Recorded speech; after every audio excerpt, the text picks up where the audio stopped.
Hi friends, नमस्कार, जय जगन्नाथ। मोर गोटे नुआ वीडियो को आपण मानक स्वागत। सांग माने आज होछि मंगलवार। घर आज ढेरा वर्तमान ढेरा पाई भोर माने 5टा बाजी नथिला उठिबा आइसला। वर्तमान मु एबे गाधे पाधे रेडी होइछि। वर्तमान एबे पूजा हबो। मु जाउछि वर्तमान फूल तोलिबी। आपण माने वीडियो कंटिन्यू करंतु। आ जो माने मो चैनल प्रथम थर पाई आछंती प्लीज मो चैनल को लाइक शेयर सब्सक्राइब करंतु। आ आपण मान को सपोर्ट मोर निहाती आवश्यक। आपण माने वीडियो को फुल एज करंतु। आ भगवान आपण मान को समस्त को सब विपद आपद रक्षा करंतु। एति भगवान निकटे प्रार्थना करूछि। वर्तमान चलन सामाने वर्तमान मु जाउछि फूल तोलिबी। आपण माने मो सहित जोड़ी रहंतु। मु वर्तमान फूल पछिया धरी चलली फूल तोलिया लगी।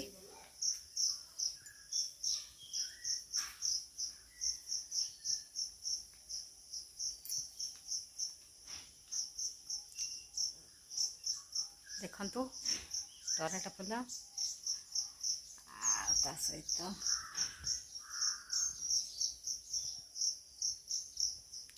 एपट रस फूल फुटी। मुझे वर्तमान बाड़ी फूल तोलिबा हब।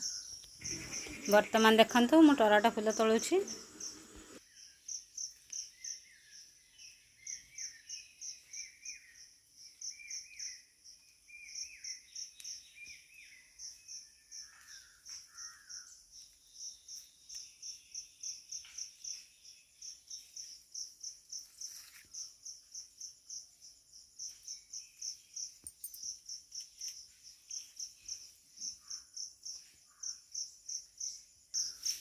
वर्तमान देखंतु मोर फूल तोड़ा ए सरीगला। ए पूजा स्टार्ट करिया।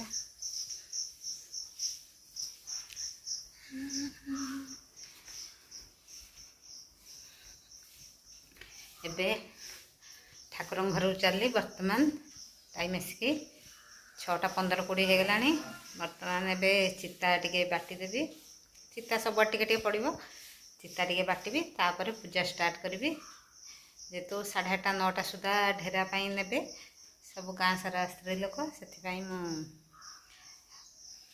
पूजा जाऊँच शीघ्र शीघ्र आरंभ करदेवी। आपण माने मो सहित जोड़ी रही था। वर्तमान देखंतु मु ठाकुर घरे चिता पकाई माने माँ मंगला को भोग दे सारी पूजा कर सारी।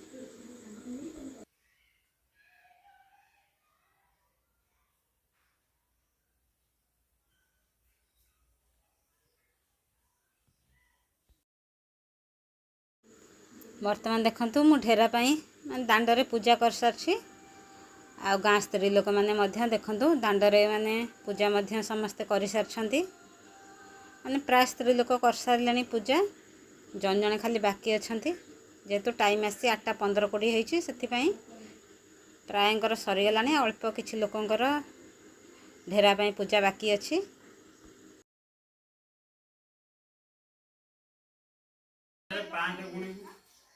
पाँच गुण लेके थे सब खोई लो। हां 25 लेके फेडिले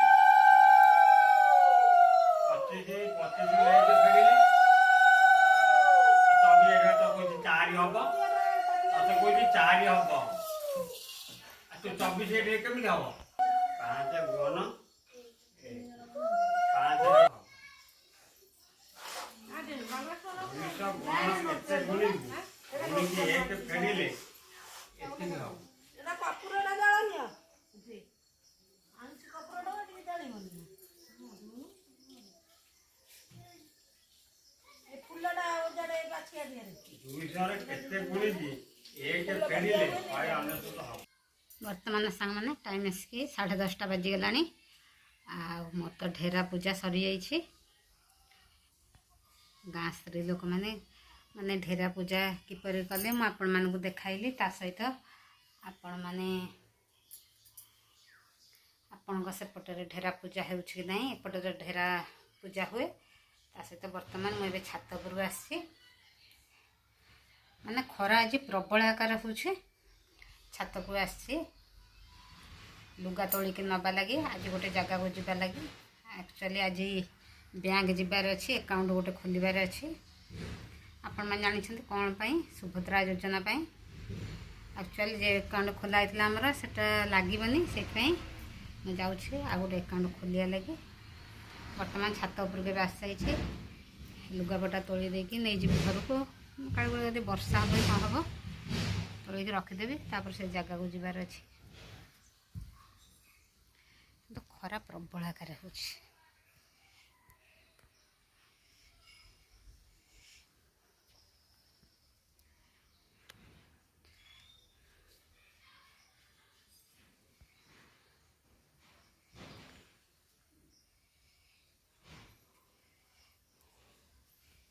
ଏବେ ଲୁଗାପଟା ସବୁ ତୋଳିକି ନିଆ ହେଇଯିବ।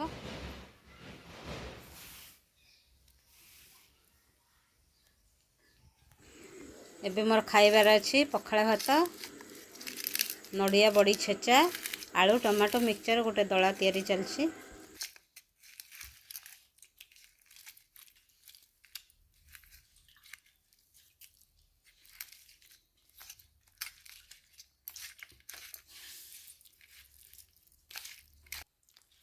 ଏବେ ମୋର ଖରାଳ ଖାଇବା ହେଉଛି ପଖାଳ ଭାତ, ତା ସହିତ ଗୋଟେ ଦଳା ତିଆରି ଚାଲିଛି।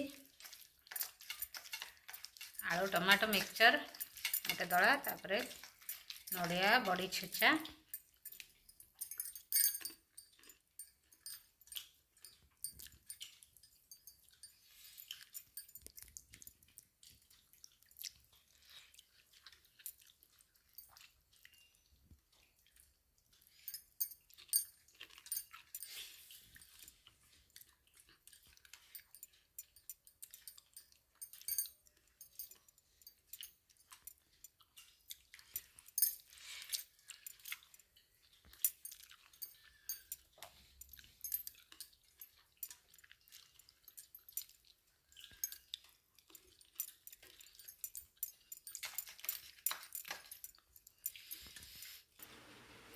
ବର୍ତ୍ତମାନ ସାଙ୍ଗମାନେ ଟାଇମ୍ ଆସି 3ଟା ବାଜିଗଲାଣି। ଆମର ଖିଆପିଆ ସରିଗଲାଣି। ଭାଇନା ବର୍ତ୍ତମାନ ଏବେ ଶୋଇଛନ୍ତି। ବର୍ତ୍ତମାନ ମୋବାଇଲ ଟିକେ ଦେଖିବା ହେଉଥିଲା। ଆଜି ସକାଳୁ ତ ଢେରା ଥିଲା, ସେଥିପାଇଁ ପୂଜା ହେଇଥିଲା। ଗାଁ ସ୍ତ୍ରୀ ଲୋକମାନେ ମଧ୍ୟ ମାନେ ଢେରା ନେଇକି ଗାଁ ଲାଷ୍ଟ ମୁଣ୍ଡ ଯାଆନ୍ତି। ଢେରା ଯେଉଁ ପଣା ନେଇକି ପକେଇବା ଲାଗି। ଆଉ ତାପରେ ଆଜି ଯିବାର ଥିଲା ବ୍ୟାଙ୍କ, ଆଉ ଯାଇ ହେଲାନି। ଭାଇନା ଯାଉ କହିଥିଲେ ସେ ଆଉ ଆସିଲେନି। ଆଉ କାଲି ଭାଇନାଙ୍କର ମୋର ଯିବାର ଅଛି, କ'ଣ ହେଉଛି ଦେଖିବା। ଆଜି ମାନେ ପ୍ରବଳ ଆକାରରେ ଏତେ ଲେନ୍ ସୁଦ୍ଧା ବି ଖରା ହେଇଛି। ଆଜି ବର୍ଷା ଜମାରୁ ନାହିଁ, ଆଜି ପୁରା ଖରା ମାନେ ପ୍ରବଳ ଆକାର ଖରା ହେଉଛି। ମୁଁ ଯାଉଛି ବର୍ତ୍ତମାନ ଏବେ ଟିକେ ରେଷ୍ଟ ନେବି, ତାପରେ ସନ୍ଧ୍ୟାବେଳକୁ ଆପଣମାନଙ୍କ ସହିତ କଥା ହେବି। ଆପଣମାନେ ମୋ ସହିତ ଯୋଡ଼ି ରହିଥାନ୍ତୁ। ବର୍ତ୍ତମାନ ସାଙ୍ଗମାନେ ବର୍ତ୍ତମାନ ହେଉଛି ସନ୍ଧ୍ୟାବେଳ ଟାଇମ୍। ଆଜି ତ ମୋର ଗୋଟେ ଆକାଉଣ୍ଟ ଖୋଲିବାର ଥିଲା, କିନ୍ତୁ ଆକାଉଣ୍ଟ ଖୋଲି ହେଲାନି। ଯେହେତୁ ଭାଇନା ଜଣକୁ କହିଥିଲେ, ସେ ତାଙ୍କର କାମ କ'ଣ ଥିବ, ସେ ଆଉ ଆସିଲେନି। କହିଲେ ହଁ ଆସିବି କହିକି ଆସିଲେନି। ମୁଁ ରେଡ଼ି ହେଇକି ବସିଛି, ଆଉ ଯାଇ ହେଲାନି। ଆଉ ତା ସହିତ ଭାଇନା 2 ଜଣଙ୍କୁ କହିଥିଲେ, ସେ ତ ତାଙ୍କ କାମ ପାଇଁ ମନା କରିଦେଲେ। ଯେହେତୁ ଭାଇନା ବି ତାଙ୍କ ଗାଡ଼ିରେ ମୋତେ ବସେଇକି ନେଇପାରିବେନି, ଯେହେତୁ ଏଇଟା 3 wheeler ଗାଡ଼ି। ଆଉ ଯେହେତୁ ଭାଇନାଙ୍କ ଦେହ ମଧ୍ୟ ଭଲ ରହୁନି କେତେ ଦିନ ହେବ, ଆଉ ଆଜି ମଧ୍ୟ ମୁଣ୍ଡ ଟିକେ ବୁଲାଉଥିଲା, ଆଉ ସେଥିପାଇଁ ଭାଇନା ମଧ୍ୟ ନେଇପାରିବେନି। ଆଉ ସେଥିପାଇଁ ଭାଇନା ଜଣଙ୍କୁ ପଚାରିଲେ, ସେ କହିଲେ ନା ତୁମେ ନଗଲେ ବି ହେବ। ଆଉ ଭାଇନା ଯାଇକି ଆଣିକି ମାନେ ସେଠି ସିଗ୍ନେଚର୍ କରାଇବେ, ପୁଣି ଏଠିକି ଆଣିବାକୁ ପଡ଼ିବ। ମୋ ଦସ୍ତଖତ କରିକି ପୁଣି ନେଇକି ଆଉ ଥରେ ବ୍ୟାଙ୍କରେ ଦେବେ। ମାନେ ଯେଉଁମାନଙ୍କର ଅସୁବିଧା ଇଏ ଥିବ, ଯେଉଁମାନେ ହ୍ୟାଣ୍ଡିକ୍ୟାପ୍ ଲୋକ, ସମସ୍ତେ ଆଉ ଯାଇପାରିବେନି। ସେଇଥିପାଇଁ ଘରକୁ ନେଇ ଆସିଲେ। ସେ ଲୋକ ଯେ ଘର ଲୋକ 2 ଜଣ 2 ଥର ଯିବାକୁ ପଡ଼ିବ। ସେଇଥିପାଇଁ ମୋତେ ଆଉ ଯିବାକୁ ପଡ଼ିବନି। ଭାଇନା ତାଙ୍କର ନିଜେ ଯାଇକି କାଲି 2 ଥର ଯିବାକୁ ପଡ଼ିବ। କାଲି ଯାଆନ୍ତୁ, କିମ୍ବା କାଲି ଯଦି ବର୍ଷା ହେଲା କାଲି ଆଉ ଯାଇପାରିବେନି, ପହରଦିନ ଯିବେ। ଯାଇବ 2 ଥର ଯାଇକି ସେ ଇଏ କରିବେ। ଆଉ ମୁଁ ଅଟୋରେ ଯାଇଥିଲେ ପଇସା ଖର୍ଚ୍ଚ, ଏମିତି ପୁଣି ହିଁ ପଇସା ଖର୍ଚ୍ଚ ହେଇଥାନ୍ତା। ସେଇଥିପାଇଁ ଚାହୁଁଥିଲି ପଇସା ଖର୍ଚ୍ଚ ହେଇନଥାନ୍ତା। କିନ୍ତୁ ଯାଉ ଭଗବାନଙ୍କର ଇଚ୍ଛା, ଆଜି କିନ୍ତୁ ଖୋଲା ହେଇପାରିଲାନି। ଏହା ମାନେ ଅନ୍ୟ ଉପରେ ନିର୍ଭର କରିବାକୁ ପଡ଼ିଲେ ଅସୁବିଧାର ସମ୍ମୁଖୀନ ହେବାକୁ ପଡ଼େ। ମାନେ କାହାକୁ କେତେ ଖୋସାମନ୍ତ କରିବାକୁ ପଡ଼ିବ।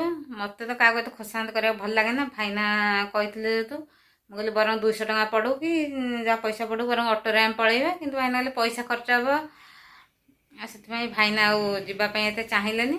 ନହେଲେ ଆମେ ଅଟୋରେ ବି ଆଜି ଯାଇପାରିଥାନ୍ତୁ। ମାନେ ଆଜିକାଲି ଯେକୌଣସି କାମ କର ପଇସା ତ ନିହାତି ଆବଶ୍ୟକ, ସେଥିପାଇଁ ଆଉ ଗଲୁନି। ସେଥିପାଇଁ ଆଜି ଆଉ ଗଲୁନି। ମୁଁ ବାହାରି ରେଡ଼ି ହେଇଥିଲି, ସିଏ ଆଉ ଆସିଲେନି। ଆଉ ଏଇଆ ଘଟଣା। ଆଜି ଯେହେତୁ ଢେରା ଥିଲା, ଆଜି ତ ଖାଇ ପିଇକି ଟିକେ ଶୋଇବା ହେଇଯାଇଥିଲା, ଭୋରୁ ଆଜି ଟିକେ ଉଠିବା ହେଇଥିଲା। ବର୍ତ୍ତମାନ ସନ୍ଧ୍ୟା ଟାଇମ୍, ଭାଇନା ତ ଏବେ ନାହାନ୍ତି। ମୁଁ ସନ୍ଧ୍ୟା ଦେଇସାରି ବର୍ତ୍ତମାନ ଏବେ ଆପଣଙ୍କ ସହିତ କଥା ହେଉଛି। ଆପଣମାନେ ମୋ ସହିତ ଯୋଡ଼ି ହୋଇ ରୁହନ୍ତୁ। ଆଉ ଯେଉଁମାନେ ମୋ ଚ୍ୟାନେଲରେ ପ୍ରଥମ ଥର ପାଇଁ ଆସୁଛନ୍ତି, ପ୍ଲିଜ୍ ମୋ ଚ୍ୟାନେଲକୁ ଲାଇକ୍ ସେୟାର ସବସ୍କ୍ରାଇବ୍ କରନ୍ତୁ। ଆପଣମାନଙ୍କ ସହିତ ଦେଖା ହେବ ପୁଣି ନେକ୍ସଟ ଭିଡ଼ିଓରେ। ନମସ୍କାର, ଜୟ ଜଗନ୍ନାଥ। ଲଭ୍ ଭଲ, ଆପଣ ସମସ୍ତେ ଭଲ ରୁହନ୍ତୁ, ଖୁସିରେ ରୁହନ୍ତୁ, ଆଉ ମୋ ସହିତ ଯୋଡ଼ି ହୋଇ ରହିଥାନ୍ତୁ। Love you, take care.